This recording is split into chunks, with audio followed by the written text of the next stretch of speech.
Hello, and welcome to another video from the YouTube channel, From Religion to Agnostic. Canaan Hebrew, Canaan, according to the book of Genesis in the Hebrew Bible, was a son of Ham and grandson of Noah, and was the father of the Canaanites. The English term Canaan, pronounced Canaan since c. AD 1500, due to the great vowel shift, comes from the Hebrew, Knn, via Greek Canaan and Latin Canaan. It appears as Qrna in the Armana letters, 14th century BC, and Knn is found on coins from Phoenicia in the last half of the first millennium. It first occurs in Greek in the writings of Hecataeus as Khna. Scholars connect the name Canaan with Canaan, the general northwest Semitic name for this region. The etymology is uncertain. One explanation is that it has an original meaning of lowlands, from a Semitic root, kn, to be low, humble, depressed, in contrast with Eram, highlands. An alternative suggestion derives the term from Hurrian Kinahu, purportedly referring to the color purple, so that Canaan and Phoenicia would be synonyms, land of purple, but it is just as common to assume that Kinahu was simply the Hurrian rendition of the Semitic Knn.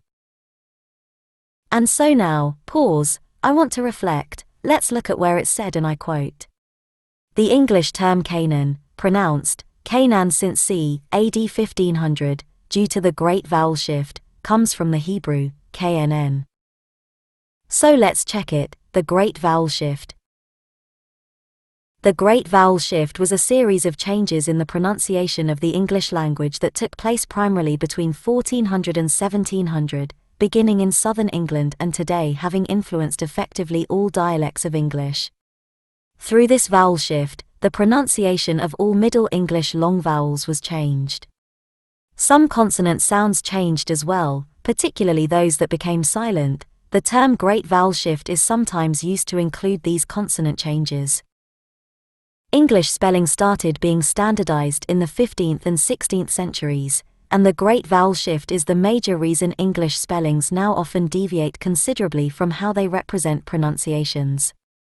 The great vowel shift was first studied by Otto Jespersen, 1860 to 1943, a Danish linguist and Anglicist, who coined the term. The causes of the great vowel shift have been a source of intense scholarly debate, and, as yet, there is no firm consensus. The greatest changes occurred during the 15th and 16th centuries. Population migration. Some scholars have argued that the rapid migration of peoples from northern England to the southeast following the Black Death caused a mixing of accents that forced a change in the standard London vernacular. French loanwords. Others argue that the influx of French loanwords was a major factor in the shift. Middle-class hypercorrection. Yet others assert that because of the increasing prestige of French pronunciations among the middle classes, perhaps related to the English aristocracies switching from French to English around this time, a process of hypercorrection may have started a shift that unintentionally resulted in vowel pronunciations that are inaccurate imitations of French pronunciations. War with France. An opposing theory states that the wars with France and general anti-French sentiments caused hypercorrection deliberately to make English sound less like French. Okay, and as always, sources are in the description box below. There is way more there to read, and as one should be checking and rereading sources posted. I am just giving basics here. The point is for you to do the intense research and pace it together like so many before you. And now, before we move on, I also want to look at where it states, and I quote, it appears as Qrna in the Armana letters, 14th century BC. Let's look at the Armana letters, 14th century BC. The Armana letters, sometimes referred to as the Armana correspondence or Armana tablets, and cited with the abbreviation EA, for El Armana, are an archive, written on clay tablets, primarily consisting of diplomatic correspondence between the Egyptian administration and its representatives in Canaan and Amuru, or neighboring kingdom leaders, during the New Kingdom, between circa 1360 to 1332 BC, see here for dates. The letters were found in Upper Egypt at El Armana, the modern name for the ancient Egyptian capital of Akhenaten, founded by Pharaoh Akhenaten, 1350s to 1330s BC, during the 18th dynasty of Egypt. The armana letters are unusual in Egyptological research, because they are mostly written in a script known as Akkadian cuneiform, the writing system of ancient Mesopotamia, rather than that of ancient Egypt, and the language used has sometimes been characterized as a mixed language. Canaanite Akkadian. The written correspondence spans a period of at most 30 years. The known tablets total 382, of which 358 have been published by the Norwegian Assyriologist Jørgen Alexander Knutson in his work, Die Armana Tafeln, which came out in 2 volumes, 1907 and 1915, and remains the standard edition to this day. The texts of the remaining 24 complete or fragmentary tablets excavated since Knutson have also been made available. The armana letters are of great significance for biblical studies as well as Semitic linguistics because they shed light on the culture and language of the Canaanite peoples in pre-biblical times. The letters, though written in Akkadian, are heavily colored by the mother tongue of their writers, who spoke an early form of Canaanite, the language family which would later evolve into its daughter languages, Hebrew and Phoenician.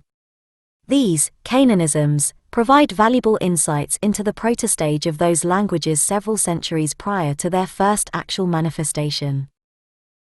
These letters, comprising cuneiform tablets written primarily in Akkadian, the regional language of diplomacy for this period, were first discovered around 1887 by local Egyptians who secretly dug most of them from the ruined city of Amarna, and sold them in the antiquities market.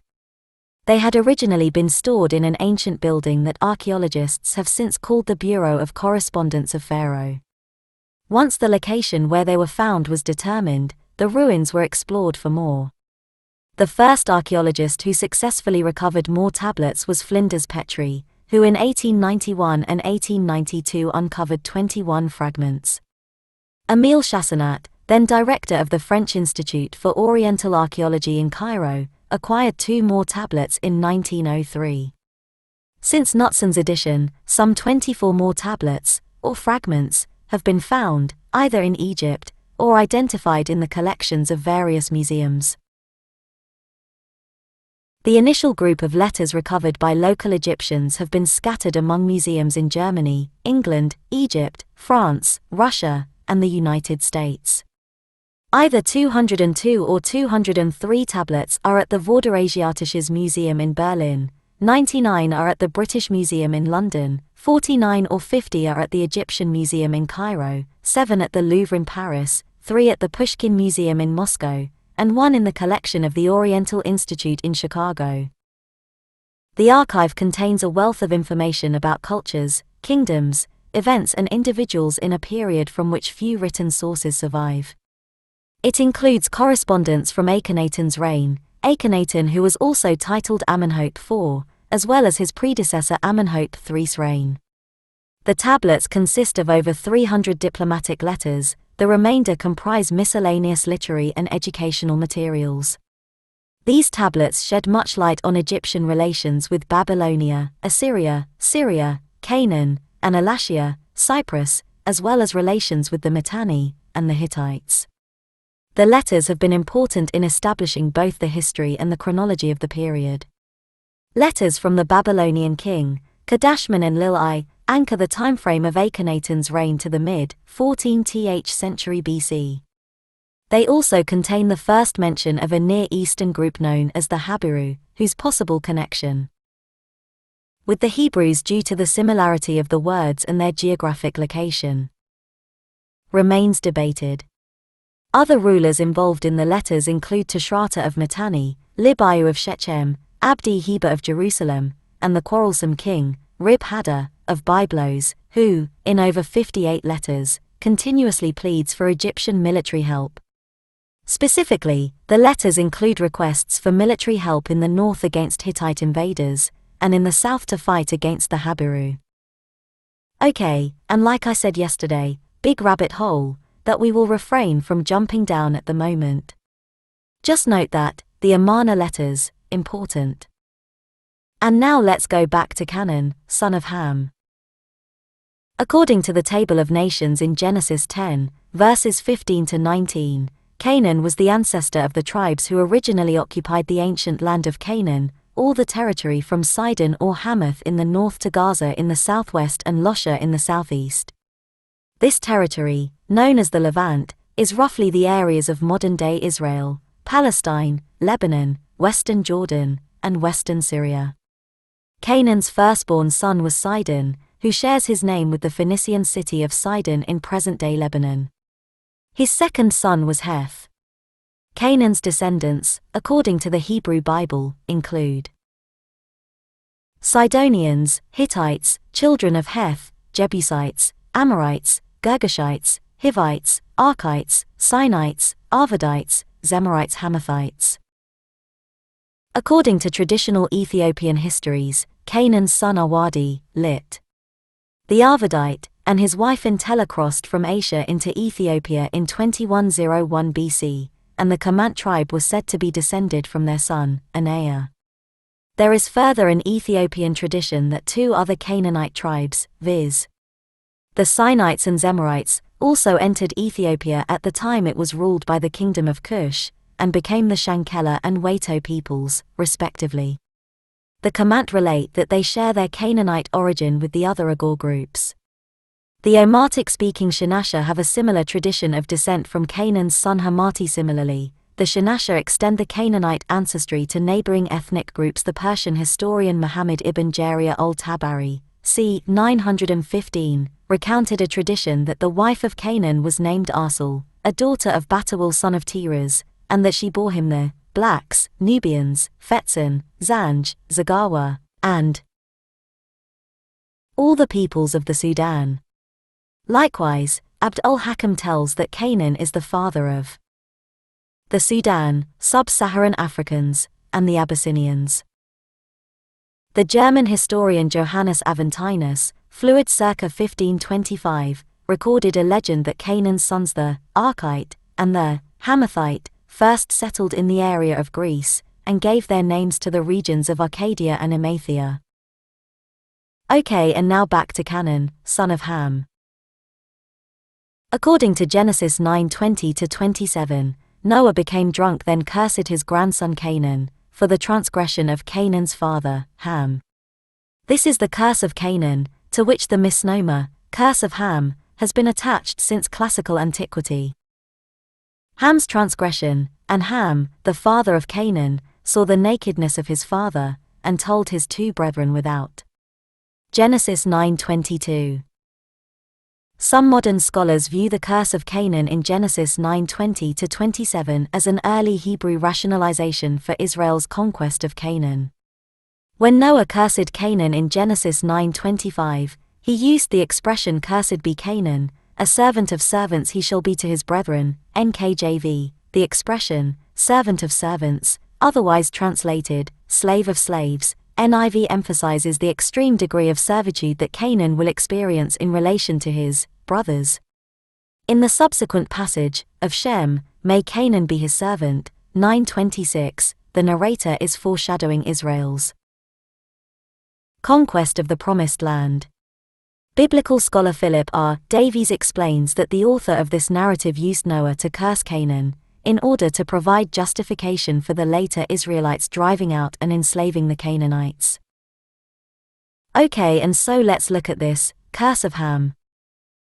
The curse of Ham, actually placed upon Ham's son Canaan, occurs in the book of Genesis, imposed by the patriarch Noah.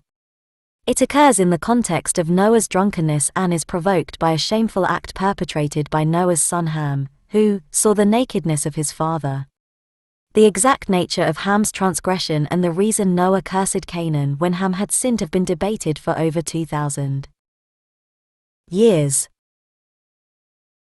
The story's original purpose may have been to justify the subjection of the Canaanite people to the Israelites, but in later centuries, the narrative was interpreted by some Christians, Muslims and Jews as an explanation for black skin, as well as a justification for slavery. Similarly, the Latter-day Saint movement used the curse of Ham to prevent the ordination of black men to its priesthood. Nevertheless, most Christians, Muslims, Jews and Mormons now disagree with such interpretations, because in the biblical text, Ham himself is not cursed, and race or skin color is never mentioned. The concept of the curse of Ham finds its origins in Genesis 9:20. And Noah began to be an husbandman, and he planted a vineyard. 21. And he drank of the wine, and was drunken, and he was uncovered within his tent. 22. And Ham, the father of Canaan, saw the nakedness of his father, and told his two brethren without. 23. And Shem and Japheth took a garment, and laid it upon both their shoulders, and went backward, and covered the nakedness of their father, and their faces were backward, and they saw not their father's nakedness. 24. And Noah awoke from his wine, and knew what his younger son had done unto him. 25. And he said, Cursed be Canaan, a servant of servants shall he be unto his brethren. 26. And he said, Blessed be the Lord God of Shem, and Canaan shall be his servant. 27. God shall enlarge Japheth, and he shall dwell in the tents of Shem, and Canaan shall be his servant. Genesis 9:20-27, King James Version. The objective of the story may have been to justify the subject status of the Canaanites, the descendants of Ham, to the Israelites, the descendants of Shem. The narrative of the curse is replete with difficulties. It is uncertain what the precise nature of Ham's offense is. Verse 22 has been a subject of debate, as to whether it should be taken literally, or as a euphemism for some act of gross immorality. In verse 25, Noah refers to Shem and Japheth as the brethren of Canaan, whereas in verse 18 they are identified as his uncles. The table of nations presents Canaan and Mizraim, Egypt, among the sons of Ham, 10:6. In the Psalms, Egypt is equated with Ham. The treatment of Japheth in verses 26-27 raises questions. Why is YHWH named as the God of Shem, but not of Japheth? What does it mean that God will enlarge Japheth? And why will Japheth dwell in the tents of Shem? Further difficulties include Ham's being referred to as the youngest son, when all other lists make him Noah's second son. Biblical scholar Nahum Sana says that the biggest challenge of the narrative is why Canaan was cursed, rather than Ham, and that the concealed details of the shameful incident bear the same reticence as Reuben's sexual transgression. The narrative's short 5 verses indicate that Canaan's Hamite paternity must have had great significance to the narrator or redactor, according to Sana, who adds, the curse on Canaan, invoked in response to an act of moral depravity, is the first intimation of the theme of the corruption of the Canaanites, which is given as the justification for their being dispossessed of their land and for the transfer of that land to the descendants of Abraham. Ham's transgression. The majority of commentators, both ancient and modern, have felt that Ham seeing his father naked was not a sufficiently serious crime to explain the punishment that follows. Nevertheless, Genesis 9:23, in which Shem and Japheth cover Noah with a cloak while averting their eyes, suggests that the words are to be taken literally, and it has recently been pointed out that, in first millennium Babylonia, looking at another person's genitals was indeed regarded as a serious matter. Other ancient commentators suggested that Ham was guilty of more than what the Bible says. The 2nd century Targum Onkelos has Ham gossiping about his father's drunken disgrace in the street, a reading which has a basis in the original Hebrew, so that being held up to public mockery was what had angered Noah. As the Cave of Treasures, 4th century, puts it, Ham laughed at his father's shame and did not cover it, but laughed about it and mocked. Ancient commentaries have also debated whether seeing someone's nakedness meant to have sex with that person, example Leviticus 20:17. The same idea was raised by 3rd century rabbis, in the Babylonian Talmud, c. 500 AD, who argue that Ham either castrated his father, or sodomized him. The same explanations are found in 3 Greek translations of the Bible, which replace the word see in verse 22 with another word denoting homosexual relations. The castration theory has its modern counterpart in suggested parallels found in the castration of Uranus by Cronus in Greek mythology and a Hittite myth of the supreme god Anu, whose genitals were bitten off by his rebel son and cupbearer Kumarbi, who afterwards rejoiced and laughed, until Anu cursed him. Some modern scholars, such as Bruxma and Hahn, have suggested that Ham engaged in intercourse with his mother, Noah's wife. Support for this theory can be found in verses such as Leviticus 20:11, "And the man that lieth with his father's wife hath uncovered his father's nakedness." According to this interpretation of the story, Canaan was the offspring of the illicit union between Ham and his mother, which accounts for the curse falling upon Canaan rather than Ham. In the Book of Jubilees, the seriousness of Ham's curse is compounded by the significance of God's covenant to never again bring a flood on the earth. In response to this covenant, Noah builds a sacrificial altar to atone for the land. Jubilees 6:1-3. Noah's practice and ceremonial functions parallel the festival of Shavuos as if it were a prototype to the celebration of the giving of the Torah. His priestly functions also emulate being first priest, in accordance with halakha as taught in the Qumranic works. By turning the drinking of the wine into a religious ceremony, Jubilees alleviates any misgivings that may be provoked by the episode of Noah's drunkenness. Thus, Ham's offense would constitute an act of disrespect not only to his father, but also to the festival ordinances. In medieval Judaism, the medieval commentator Rashi, 1040-1105, writes of Ham's offense against Noah, "There are those of our rabbis who say he emasculated, or castrated, him, and there are those who say he had homosexual relations with him."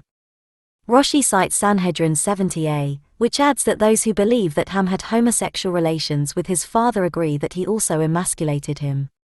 Rashi continues, "What did Ham see that he emasculated him? He said to his brothers, Adam the first man had 2 sons, yet one killed the other because of the inheritance of the world. Cain killed Abel over a dispute how to divide the world between them according to Genesis Rabbah Hours Minutes 22:7, and our father has 3 sons yet he seeks still a 4th son. Curse of Canaan, Genesis 9:25, and he said, Cursed be Canaan, a servant of servants shall he be unto his brethren. It is noteworthy that the curse was made by Noah, not by God. Some biblical scholars claim that when a curse is made by a man, it could only have been effective if God supports it, unlike the curse of Ham and his descendants, which was not confirmed by God or, at least, it is not mentioned in the Bible that he had confirmed it. Okay, and so I have to say it, did you catch that? Abraham cursed Ham, not God. So ask yourself this, if you, or I, cursed someone, that would be magic, spells, witchery, correct? Or was Abraham influenced by the gods? That's right, you heard me, the gods, lower and lesser deities, just as was Eve, and as some would think Cain, Enoch, Methuselah, etc. Alrighty, and that will do it for this video. Catch you on the next one. Have a great day, and be safe. If you enjoyed this video, please think about subscribing, as well as hitting the like and sharing would help out a lot. Thank you all, and may the gods guide you in your journey. Stay blessed.